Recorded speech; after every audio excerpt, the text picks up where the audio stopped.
Sir location வந்துட்டேன் sir நான். அங்கேயே இருப்பா, அது வந்துட்டேன்பா. சரி சார் சார் வாங்க வாங்க. தம்பி நீதானாப்பா? ஆமாண்ணே. கொஞ்சம் கையெடு, இந்த கை கொஞ்சம் எடு. இருப்பா வந்துடுறேன். ஊருக்கு போறாரு போல. பாப்பா ஃபோன் எடு, ஃபோன் எடுப்பா.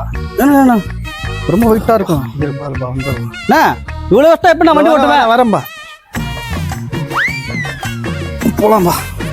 ஏங்க பாப்பாவை அப்படியே அம்மா வீட்டுல விட்டுருங்க. வரேம்மா.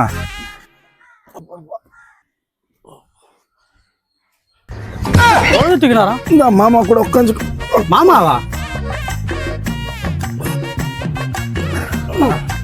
போலாம்பா, போப்பா. போலாமா? ஏண்டா இதெல்லாம் டெம்போ நினைச்சா இல்ல பைக் நினைச்சா? இவ்வளவு பொருள் ஏத்துறீங்களா? நான் எப்பவுமே இப்படிதான்ப்பா போவேன். எப்பவுமே இப்படிதான் போறியா? இவ்வளவு வெஸ்டா எப்ப நான் பைக் ஓட்டுறேன்? அப்படியே வந்துறியா? ஒன்னா போயிடலாம். பிஞ்சுரும் செருப்பு ஏங்கடா முதல்ல நிக்கல.